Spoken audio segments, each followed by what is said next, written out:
जिन्होंने दिल दे के देखो जब प्यार किसी से होता है, फिर वही दिल लाया हूं, तीसरी मंजिल, लव इन टोक्यो, दो बदन, आए दिन बहार के, कटी पतंग, आन मिलो सजना जैसी सुपर डुपर हिट फिल्मों में काम करके अपने फन से करोड़ों लोगों को एंटरटेन किया। आ रही हैं गुड़िया जापान की the very beautiful Padmashri Asha Parekh जी। ओ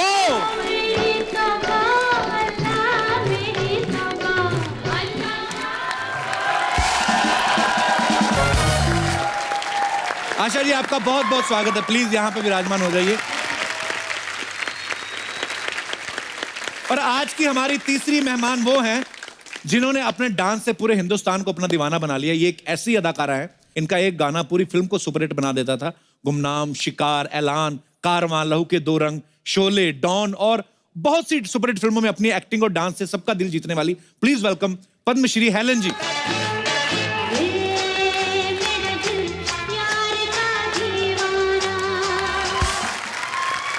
आइए मैम, आइए। मुझे पता है आज आपके दिल में बहुत सारी बातें जो आप करने वाली हैं, so please ma'am.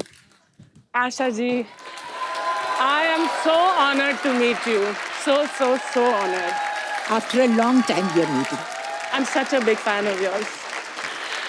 Helen ji, Hi, my darling.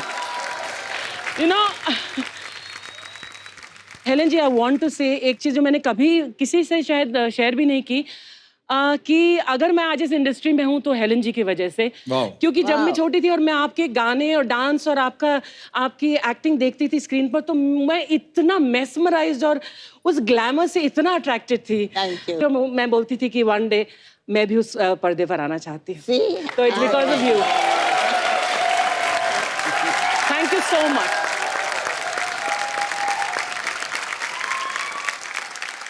Waheeda ji, पहले आशा जी से हमारी मुलाकात हो चुकी है, हेलन जी से भी मुलाकात हो चुकी है, पहले शो में आ चुकी हैं। उस समय भी हमने आपको याद किया था, लेकिन हमारे प्रोडक्शन हाउस ने ये बोला कि वहीदा जी यहाँ पे है नहीं, पर हमें पता नहीं कि बात सच्ची थी कि नहीं। आपको किसी ने फोन किया था कि नहीं? हम आपको बड़े सालों से वेट कर रहे हैं आपका। I know. एक बार किसी ने बुलाया तो था। अच्छा। मैं माफी चाहती हूँ। नहीं, वहीदा जी, आप वहीदा रहमान है, आपको माफी मांगने की जरूरत नहीं है। मैं तो खाली कंफर्म करना चाहता था कि प्रोडक्शन हाउस सही बोल रहा है ना। 2 प्रोडक्शन हाउस हैं अभी, एक तो आप ही का है जी।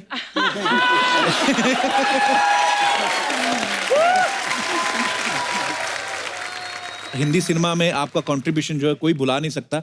मैम, एक बात जो सबके दिलों में है, सब जानना चाहते हैं कि फिल्मों में ब्रेक कैसे मिला आप लोगों को? मैं बहुत लकी थी। अच्छा जी। और मैं भारतनाट्यम सीखा था मैंने, तो स्टेज पे परफॉर्म करती थी। अच्छा जी। तो उस वक्त सारी रीजनल फिल्में सब चेन्नई में बनती थी। अच्छा जी। तो किसी ने मेरी तस्वीर देखी तो मुझे ऑफर आने लगे घर बैठे। और मैं 13 साल की थी, तो मेरे पेरेंट्स ने कहा टू सून, मतलब बहुत छोटी है, नहीं इधर की ना उधर की। तो फिर एक तेलुगु फिल्म में मैंने डांस किया, फोक डांस। वो लकीली बहुत मशहूर हुआ।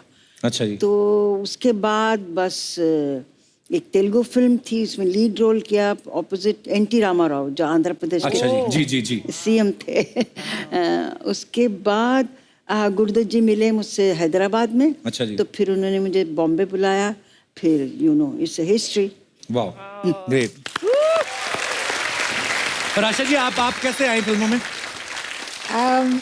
मैं स्टेज पे परफॉर्म किया करती थी। अच्छा जी। और लेट बिमल रॉय ने मुझे डांस करते हुए देखा। मैं 9-10 साल की थी। अच्छा जी। तो उन्होंने देखा और मुझे बुलाया, फिल्म में काम करोगी?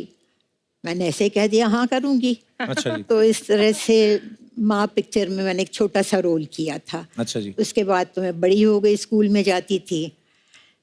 तो गूंज उठी शहनाई के लिए विजय भट्ट जी ने मुझे बुलाया। अच्छा जी। और कहा कि तुम्हें हीरोइन बना रहे, राजेंद्र कुमार जी हीरो है। तो 2 दिन की शूटिंग करने के बाद कहा कि नहीं, अब स्टार मटेरियल नहीं है। अच्छा। तो हम आपको नहीं ले सकते हैं। अच्छा। स्टार मटेरियल नहीं। तो हमको निकाल दिया गया। 1 हफ्ते में मुहूर्त था बहरूपिया का, और वहाँ एस मुखर्जी मिले, बोले कल फिल्मालय आ जाना। मैंने कहा अभी फिल्मालय क्या करना है, अभी तो मुझे डॉक्टर बनना है, मुझे तो नहीं जाना है। इसी तरह से वहाँ पहुँच गए।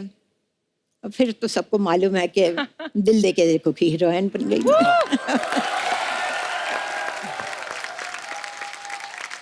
और हेलन जी, आपकी शुरुआत कैसे हुई थी? We were refugees from Burma. Okay. And during the war, we had to walk it for 9 months from Burma to Assam. I was very small. I was about 3-4 years old. Anyway, we came to India. God was great. And I went to school, and while going to school, I started learning Manipuri, a little of Bharatanatyam, and Kathak. Just the fundamentals, ताकि in case I was given a chance, I would know the stance of all these dances. उस ज़माने में कुकू जी बहुत बड़ी dancer and actress थी. अच्छा जी. And my mother requested her that मैं chorus में कम से कम join करूं, क्योंकि we needed the money very badly. We were living in one room. The Mori was in one room. और another thing I must tell you, जब भी गर्मी का दिन था, हम लोग चटाई को ठंडा करके जमीन पे लगा के नहा के, we never used to wipe ourselves, put our nightie and we go to sleep. Oh my God. So we've seen these lovely days, praise the Lord. Because of that, I'm here now. Thank you. कितनी अच्छी बात है कि हमारी तीनों जो legend artist हैं, तीनों बचपन से ही इतनी टैलेंटेड थी कि 9-10 साल की उम्र में आपको रिकॉग्नाइज किया गया. मतलब कमाल है. आज हमें आपको तीनों को एक साथ देख के बहुत खुशी हो रही है. तो आप तीनों ने ब्लैक एंड व्हाइट फिल्मों में भी काम किया है. उसके बाद कलर फिल्मों का दौर आया. तो उस जमाने में जो पेमेंट होता था वो ब्लैक में होता था कि व्हाइट में होता था? सॉरी, ये बचकाना सवाल पूछने के लिए. दोनों में होता था. दोनों में होता था. अच्छा मैम, जब ब्लैक एंड व्हाइट फिल्मों से कलर का दौर आया, उस समय आपको सबसे, मैं ये सवाल अब तीनों से, सबसे अच्छी चीज आपको क्या लगी जब सिनेमा जो है वो रंगीन हो गया? मुझे बल्कि ठीक नहीं लगा, क्योंकि उस वक्त लाइट बहुत ज्यादा इस्तेमाल करते थे. ओके. क्योंकि उनका फिल्म का एमल्शन कुछ कम था, ज्यादा था, something like that, technical thing.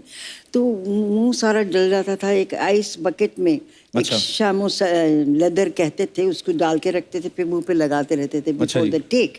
तो मैं कहती थी कहाँ फंस गए हम, इतनी ज्यादा गर्मी थी. और उस वक्त एसी तो थे ही नहीं कहीं भी, ना कमरों में ना स्टूडियो में. तो बुरा हाल होता था. मैं तो कहती कलर में शुरू कर दी पिक्चर, हाय मर गए. अच्छा. राशा जी, आपको अच्छा लगा जब रंगीन हो गया सिनेमा? पहली फिल्म जो मैंने की वो गेवा कलर की थी. अच्छा जी. हम हिंदुस्तानी. तो इतने बड़े बड़ी लाइट्स ले आते थे और वो लगा के, मुझे याद है मुझे ऐसे खड़े रहना था, कैमरा यहाँ था और वो लाइट यहाँ थी. अच्छा जी. शाम को देखा तो ये पूरा जल गया था. बाप रे. रिफ्लेक्टर्स इतने लगते थे. रिफ्लेक्टर्स ऐसे होते थे कि मेरी आंखें लाल हो जाती थी. और लोग कहते थे हाँ तुम्हारी आंखें लाल कैसे होती है? अरे भैया, शराब वराब पीती हो क्या है? तो अच्छा, इन्होंने कहा लाल आंखें, उस पर एक किस्सा सुनाओ आप चाहें तो मेरी पहली कलर शूटिंग हुई जब 14 का चांद रिलीज हुई, तो बहुत हिट हो गई थी. तो उस वक्त एक कलर का सिलसिला शुरू हो गया था. तो गुरुदत्त जी ने सोचा ये जो टाइटल सॉन्ग जो इतना मशहूर हुआ है उसको रीशूट करते हैं कलर में, फिर रिलीज करेंगे. तो वही किया उन्होंने. फिर दोबारा उनको सेंसर करना पड़ा, तो दिखाना पड़ा. सेंसर बोर्ड ने कहा जी वो एक शॉट वहीदा जी वो मुड़ के देखती, वो काट दीजिए. ऐसे क्यों? मैं ऐसे ही हूँ, बस सिर्फ मुड़ के देखती. तो इन्होंने पूछा क्यों क्या है इसमें खराबी? तो बोले जब वो मुड़ के देखती उनकी आंखें लाल हो गई. तो हाँ साहब, वो लाइट बहुत है तो लाल हो गई. जैसे इन्होंने कहा नहीं, इसमें शी लुक्स वेरी सेंशियस. अच्छा. हाँ. तो फिर गुरुदत्त जी ने कहा साहब ये मियाँ बीवी का सीन है और कुछ नहीं, ना लिपटे ना झिपटे ना हाथ पकड़ा, बेचारी यूं से देखा.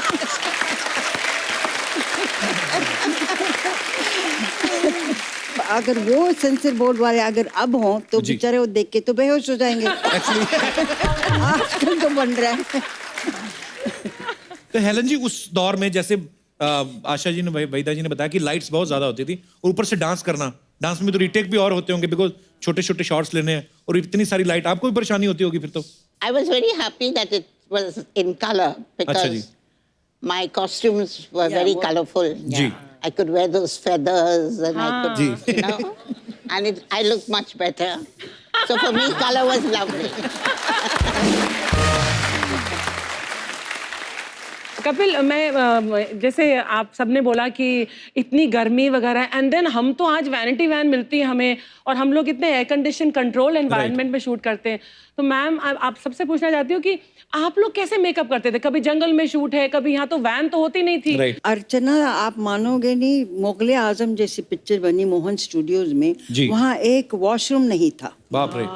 तो एक बार मैं और लेट महमूद एक्टर जी। हमने तय किया कि हम पैसे देते हैं स्टूडियो ओनर को, कहा भाई 2 बाथरूम बना बना दीजिए। दो। तो आफ्टर हम बोल के हम चले गए कि अगली दफा आएंगे शेड्यूल पे। 10 दिन के बाद आए तो जी हमने जल्दी से पूछा वो मैनेजर को, बाथरूम बना? हाँ जी, इंतजाम कर दिया हमने। अच्छा जी। क्या इंतजाम किया? वो कॉरिडोर में उन्होंने एक थंडर बॉक्स रख दिया था। बाप रे।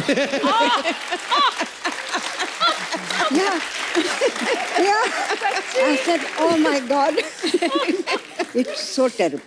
बाप रे, कितना मुश्किल होता होगा उस समय, सारा दिन शूट करना, वॉशरूम ही नहीं है। हमने वॉशरूम पानी नहीं पीना है। छोड़ दिया था। Oh कि God. स्टूडियो सुबह जाओ, से शाम पानी मत पियो। तक बाथरूम नहीं जाते थे। Oh my God. घर जाके बाथरूम जाते अभी थे। तक माशाल्लाह कितनी अच्छा है। हाँ। सीरियसली, एक्चुअली आदमी को रोमांटिक सीन करना हो और ऊपर से बाथरूम आया हो तो आदमी कहाँ निकलेंगे एक्सप्रेशन एक्चुअली।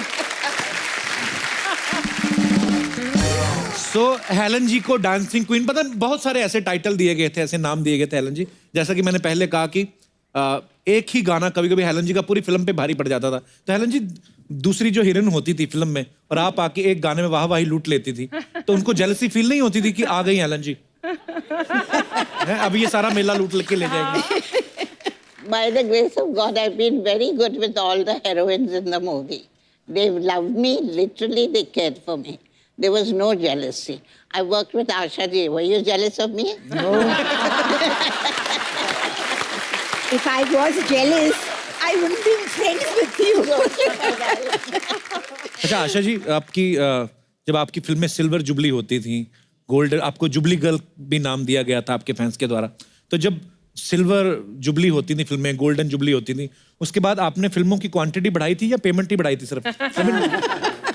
Naturally. क्वांटिटी तो बढ़ा नहीं सकते थे, क्योंकि हम लोग 9:30 to 6:30 की शिफ्ट करते थे। जी। और फिर 7 बजे मैं पहुंच जाती थी स्टेज पे, मेरे बैलेज होते थे, तो फिर डांस करना शुरू कर देती थी। 3.5 घंटे का बैले होता था, वो ख़त्म करके फिर घर जाती थी। तो क्वांटम तो बढ़ा नहीं सकती थी, हाँ पैसे तो बढ़ा सकती थी।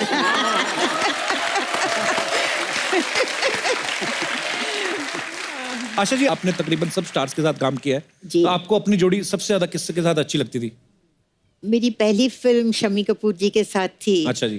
तो मुझे उनके साथ काम करने का जरा आसानी लगती थी। एक बहुत मतलब जो वो करते थे वो इमीडिएटली मैं पकड़ लेती थी। अच्छा जी। जैसे डांस होता था तो डांस डायरेक्टर नहीं होता था। अच्छा जी।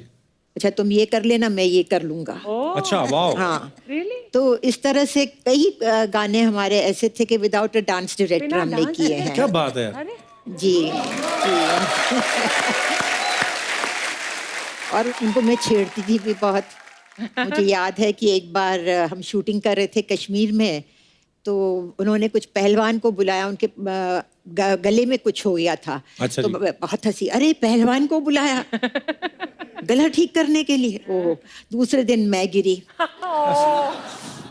तो पैर में मोच आ गई। सब वो पहलवान फिर आ गए मेरा पैर ठीक करने। एज यूजुअल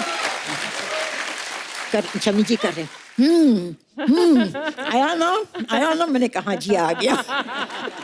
एक्चुअली उस समय फिजियोथेरेपिस्ट थोड़ी ना होते थे, तो पहलवान ही जो पहले कुश्तियां करते थे, मुझे याद है बिकॉज मेरे फादर की कुश्ती करने के बड़े शौकीन थे। तो जब उनको कभी ऐसे हो जाता था तो पहलवान के पास जाते थे, और पहलवान भी पता नहीं कोई MRI कोई एक्सरे नहीं करते थे, खुद ही देख के ऐसे कड़क पटाखे की आवाज आती थी, या तो आदमी ठीक हो जाता था या बेड़ा गर्क।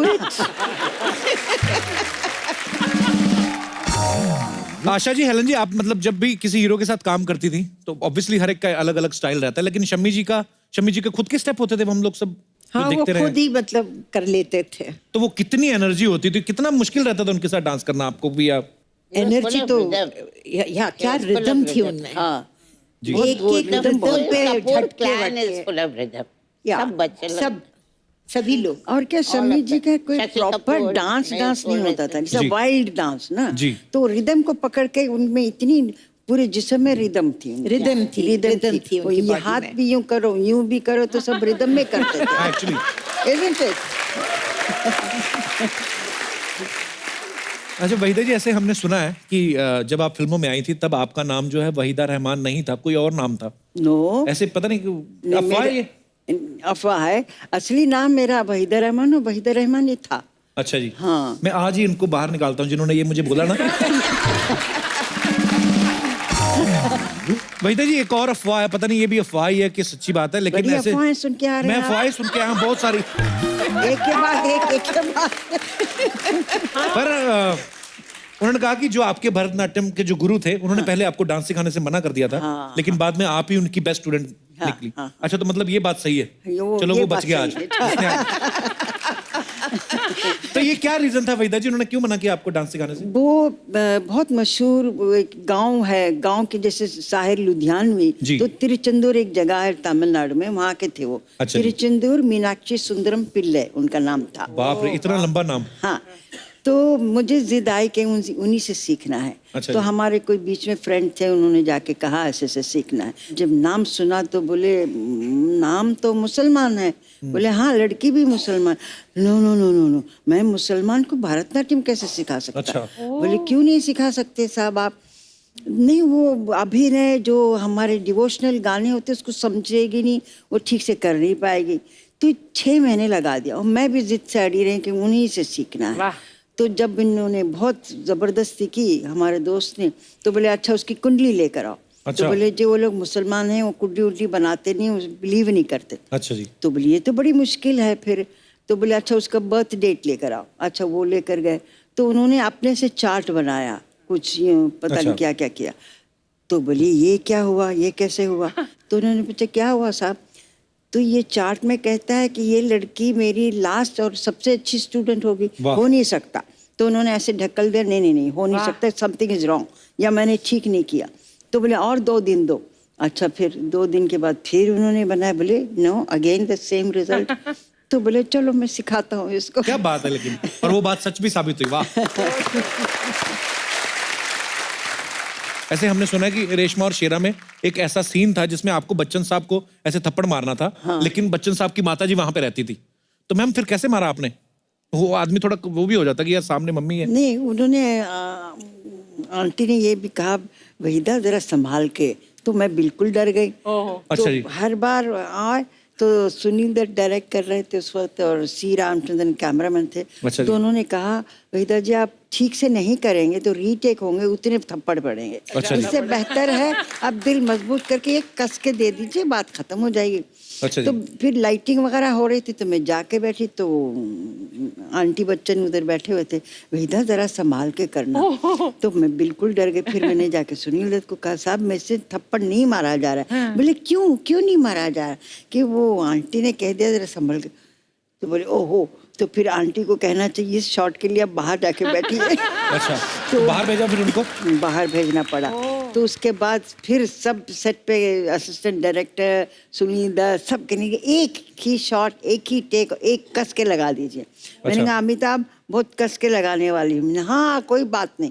खैर शॉट हुआ, लकीली पहला टेक ओके हुआ। तो फिर अमिताभ कहेंगे वहीदा जी काफी अच्छा था।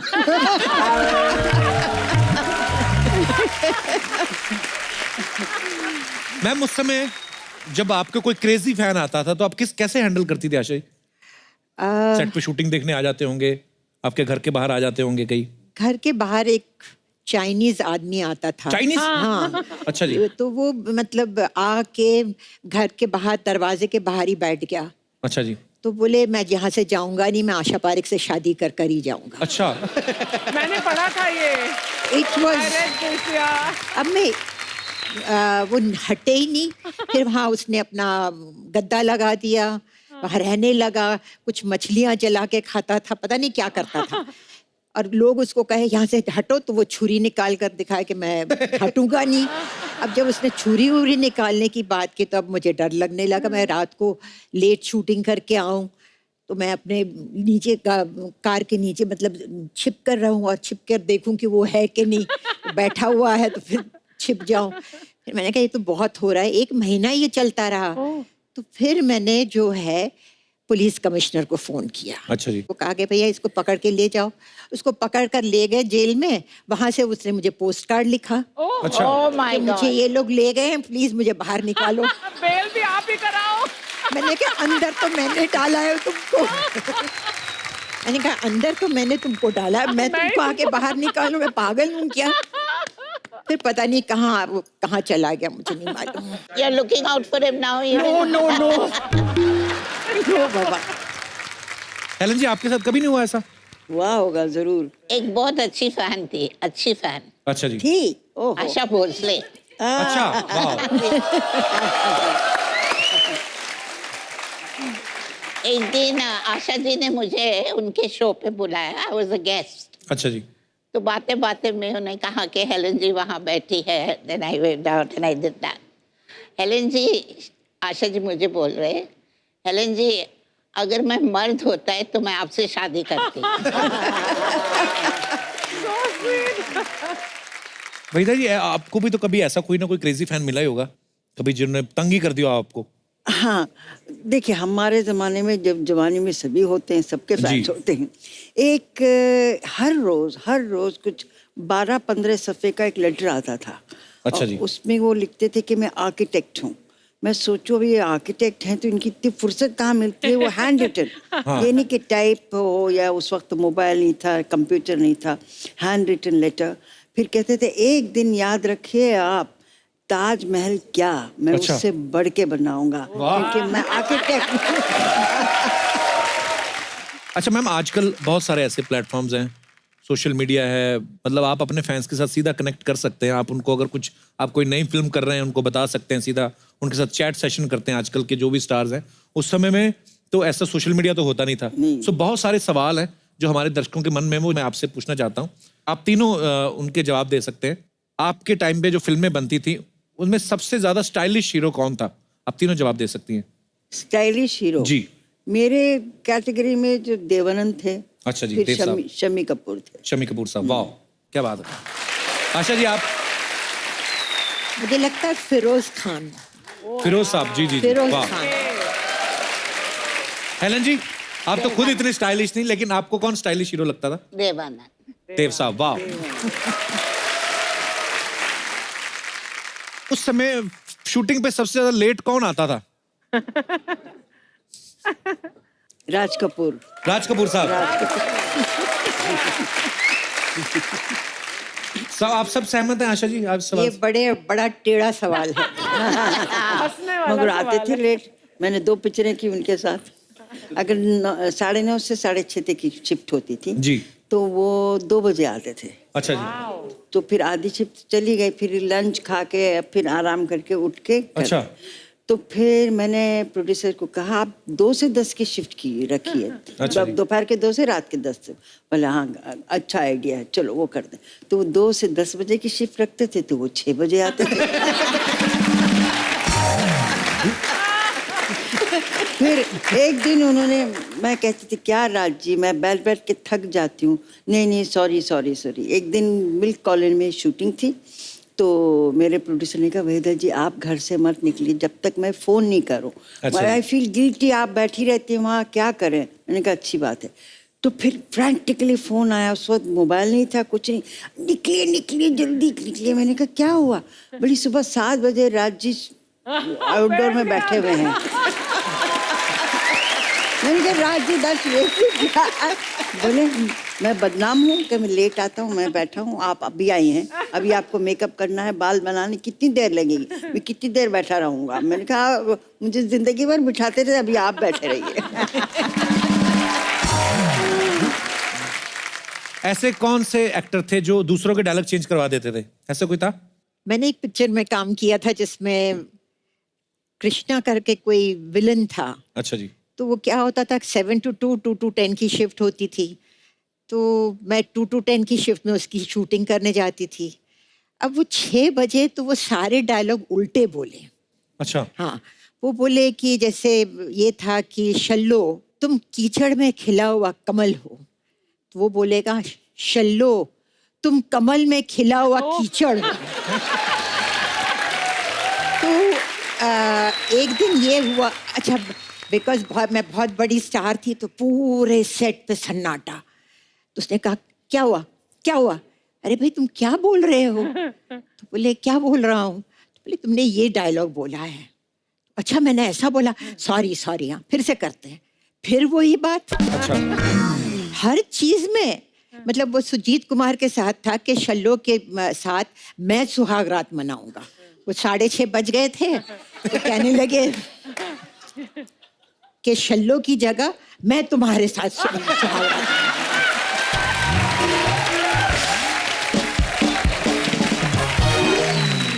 अच्छा हेलन जी, कोई ऐसा एक्टर भी था जो सबसे ज्यादा, मैं ना मेरे शो पे जो भी हीरोइन आती हैं अपनी फिल्म की प्रमोशन करने के लिए, अब तो खैर मेरी शादी हो गई है, मुझे ऐसा बोलते हैं कि तुम फ्लर्ट बड़ा करते हो, हालांकि मैं करता नहीं हूँ, मेरा हो जाता है।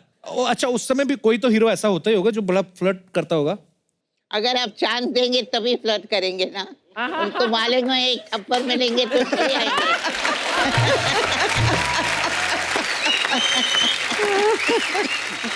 तो मैम सलीम साहब से आपकी मुलाकात कैसे हुई थी?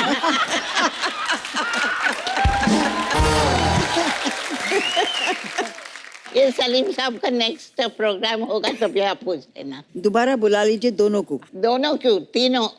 हाँ जरूर जरूर। Salman's mother is there. Definitely ma'am, we would love to ma'am. बाकी भी सबको। मैम यहाँ पे ना कुछ आपके हार्डकोर फैंस हैं जो आपकी फिल्मों के, आपके स्टाइल के इतने दीवाने हैं, तो उसी आज स्टाइल में बैठे हूँ, मैं उनको बुलाना चाहता हूँ। प्लीज आइए, आप जरा मंच पे आइए।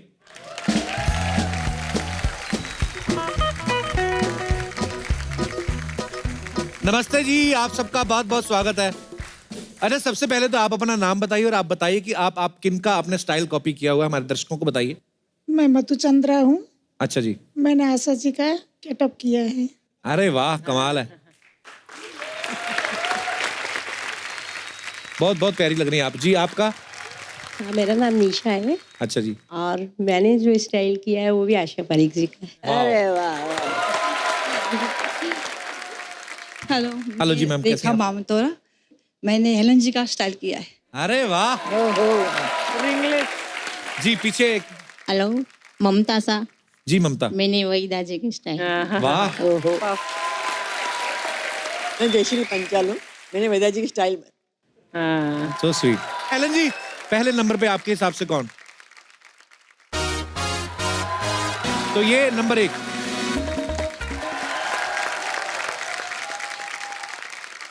मुझे मैम गाने इतने पुराने, अब जितने भी गाने सुन लो, मतलब सबके अभी भी आज भी जुबान पे। मैम आपका जो गाना ना, मैं इजाजत चाहूंगा आप सबसे। शुक्रिया मैम, आपका गाना है चौधरी का चांद, बड़ा खूबसूरत है। ऐसे मैम माफ कीजिएगा, मतलब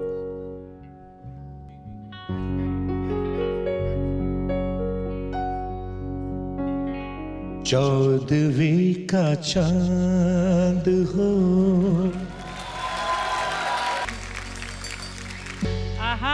ओ हसीना जुल्फों वाली जाने जा, ढूंढती है काफिर आके किसका निशान। आजा आजा मैं हूँ प्यार तेरा, आजा आजा। थैंक यू सो मच, हमें इतने खूबसूरत गाने देने के लिए, इतनी खूबसूरत फिल्में देने के लिए। तालियां जोरदार होनी चाहिए।